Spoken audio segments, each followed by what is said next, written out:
Look, Christopher, I'll start with you. So you sat down with the Prime Minister. You got a couple of really big lines out of him, and of course we're gearing up for this speech from the Home Secretary. So set the scene. So he was saying, our big thing now is to ask about this issue of net zero, the target of cutting emissions to net zero by 2050. I'm always been troubled. There's never been a single vote of MPs on this. It was pushed into Parliament in June 2019 by the Prime Minister Theresa May. Just last week, when the PM watered down the targets of abandoning new petrol diesel cars by 2035, 2030 to 2035, he said there's a concern about a lack of consent of the British people. And the issue of consent is so interesting. I said to him, will I do a referendum? He said no, but he did say in this interview he would give a vote to all MPs about whether they would support the watering down of the commitment. And I think going to the election, that's a real big moment. It allows Tories to show Labour MPs voting to keep the ban at 2030, whereas the Tory party will give you 5 more years to deal with your issues and your boiler. I mean, Priti Patel, you're a big politician. You know how it works. It's quite a clever idea here. So it is, and it's sensible. We're a year out potentially from a general election. These become the dividing lines, don't they? You know, how you take the challenge to your opponents and your oppositions. You know, are you on the side of the British public? Are you going to hammer them with more taxes on green initiatives? Or are you going to support our initiative, which is actually to put a moratorium, pause all of this, and vote for it in Parliament? These are the type of parliamentary tactics that we use. I suspect we might use them more frequently. Are you surprised to see that your PM be a bit more political? Because until now he's been pretty boring for politics, covering Chopper, politics. I mean, I'm very candid about this. You know, I want us to win the next election, and we need substance and policies and approaches. It's about deliveries. It's all about the delivery.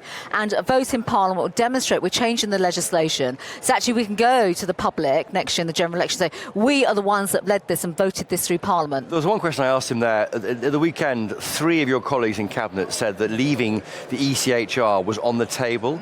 That to me is the agreed line from Downing Street. I asked that question of the Prime Minister. He wouldn't go there. He may talk more about small boats. Is that a mistake? So, I mean, look, it's not straightforward. We've discussed this many times before. Everyone says just leave. What do you think? There's endless mission creep from the European Court in Strasbourg, and we've seen that. Do you remember the whole prisoner vote? Yes, I'm old enough for that. Prisoner voting right issue in 2011, I think it was. David Cameron was very firm on that, and all credit to him. But even they block our ability to remove foreign national offenders. These are murderers and rapists who are not British. You know, the courts block action there, and of course they famously blocked the Rwanda flight as well. I'm a great believer in reform, but there's an opportunity here, Britain post-Brexit, for us to do much more. The next way forward, reform ECHR, perhaps even look at how we can move it out of the decision-making space in our own laws. And I think the public will really welcome that, because currently it feels like the government isn't in control. And I can say this because I've been there. When you've got judgments or, you know, rulings that are outside of our own territories, you know, basically stopping the British government from doing what the British people want it to do. Yeah, and look, do you want to hear a bit more of that? I mean, we're obviously going to be taking a speech very shortly anyway in the conference room behind me. Nigel Farage is going to be reacting off the back of what the government has to say. But this kind of stuff, presumably, is what you want to hear. It's what Tory party members want to hear. It's about delivery. I mean, you know, I do go on about this a hell of a lot. It's about delivering for the British people. And the public will be tired of, you know, seeing a lot of politicking. You know, speeches, it's a political conference, they're going to hear speeches, but they want to know, right, I've heard this from the Prime Minister today, I've heard X from so-and-so and so-and-so. What does that mean? Is something going to change? Votes in Parliament are important. I think this will be reinforced by the King's speech, His Majesty's speech in November as well, where you'll see that programme of work potentially come together, which can absolutely help catalyse a good, solid Conservative message and proposition as we go into the next election. Yeah, absolutely. We asked the PM in this interview about, well, small boats. He said it's down by a fifth because of his deal with Albania. Is that enough? I mean, Rwanda was your idea. It's in the courts now. Sure. Is Suella Braverman doing enough on small boats? So it's a collective position. You know, it's not down to one individual at all. The whole of government. We used to have an illegal migration task force across the whole of government to work on this. I worked with the MOD, Ben Wallace at the time. The government has said it's going to stop the boats. And actually, I think they're going to have to explain that in its entirety. What are the key policies that will lead to stopping the boats? The crucial thing, though, people are still crossing, and it's still putting all the pressures on our systems domestically. And actually, you know, we've got the Supreme Court judgment that's coming up next week, I think it could be, or the week after. It starts next week, in November. It starts next week, around the Rwanda flights. Can I ask how you would feel about turning boats back? So we have already tried that. So I can tell you now, I've been there, many times. Could you actually talk to us a little bit about that process? Because Sure. I know that was something that you were involved with. It's very controversial and it's not straightforward. Yeah. So the French absolutely resist the whole concept and the principle of turning boats back. That would also mean entering French territorial waters, British vessels entering French territorial waters. French entered our territorial waters. We wouldn't take too kindly to that for obvious reasons. So we try to work in partnership, and our approach, working with the MOD, so with Ben Wallace as Defence Secretary back then, was to bring in the Navy, bring in Navy personnel to work with Border Force officials to actually try and look at the turn back process. But it is controversial because you risk lives being lost at sea. Yeah. It's very, very difficult, and not everybody agrees with this as well. And as I've said, the French fundamentally disagree with turning boats back, full stop, and sending them back to France. This is the whole thing. They do not want them once they leave. And then you could argue, and you'll know what I'm about to say now. Once they leave France, the French think, well, that's now your problem, Brits. We're not going to take them back, type thing. So there's a lot of toing and froing on that. Yeah, exactly. When you were there before celebrating in Home Office, did you feel that all your efforts were being thwarted by officials? We hear a lot about the blob and civil servants stopping you doing stuff because we know how much you believe in it. Yeah. I can candidly say it wasn't like that, because all credit to Boris Johnson, he basically said this is not just a Home Office issue. The whole of government has to get behind this. So we had an illegal migration task force. Every member of the cabinet had a role to play, even the Chancellor at the time. Were you backed by your officials? Our officials did work to me, there's no doubt about that. Rwanda would not have happened without the support of my officials. We had to go there, do country profiling, negotiate with the government of Rwanda.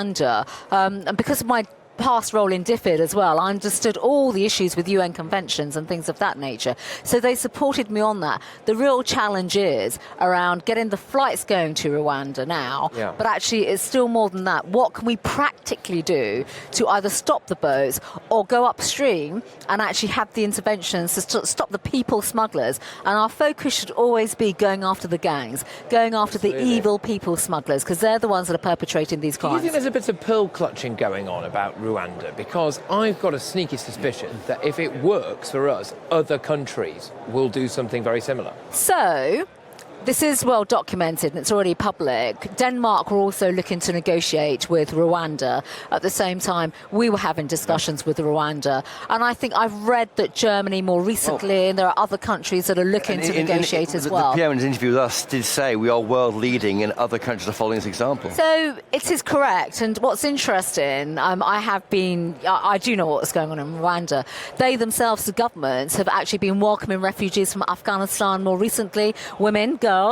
And also we know about the conflict in Sudan. So they've taken the medical students who've been displaced in Sudan, and now they're educating and training them, and they're resettled in Rwanda. And the key thing about the Rwanda policy was it was absolutely designed to raise the bar when it came to global resettlement. It's not a punishment. We should be clear about that. We are investing in people to resettle in Rwanda, to be reskilled, retrained. We've got plenty of case studies, actually, of people of other nationalities that have resettled in Rwanda who've actually gone on to become entrepreneurs and business leaders and things of that nature. And I think it's about time the debate went higher, not low, and literally we had that discussion about how do we resettle people in a humane way so they can rebuild their lives. Yeah, indeed. There's a lot of talk today, I think, tank around the corner from here, about foreign aid. And I wonder if this ties in a bit. You talked about doing things upstream, OK? So how does that marry up with, I think, a desire from a lot of people at this conference, and dare I say maybe the wider public as well, to cut foreign aid? How would that work?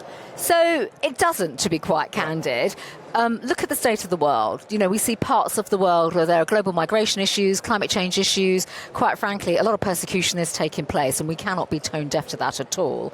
If you look even in Africa, the Sahel, we've seen all sorts of uprisings as well. Even places like DRC, parts of Africa have had some really troubled times. There's a flight of people when there's destabilisation.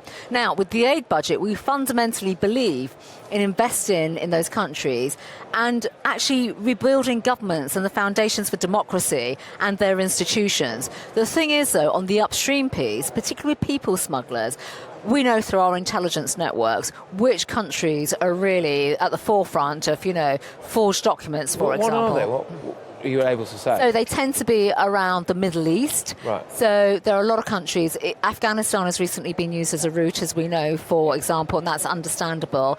But then you still have people coming in through the Mediterranean, Turkey. There are some Middle Eastern countries, which I'm not going to name, that are obviously part of the networks, but are obviously being watched by the intelligence services as well. And there's lots of information and cooperation that takes place in those countries too, which is really important. That is the upstream work that we need, but they need to be able to take the legal interventions to smash the gangs there, so we don't have the repercussions, in Europe. By the time these people come to Europe, it's just too late. Yeah, exactly. But you're here, Priti Patel, with all you're talking about security. But why are you? And why were you with Nigel Farage last night? Is it time he rejoined the Tory party? Well, that's a matter for Nigel, it really is. People know... Would you allow him in if you were leader? Well, I'm not leader, and it's public record that Nigel and I, because of our, campaigns on Brexit and everything else, we go back. We absolutely go back, and we've shared platforms when it comes up to stand up for Britain post-Brexit, etc. And I suspect we'll continue to do the same and have many of those discussions on GBNews. Indeed.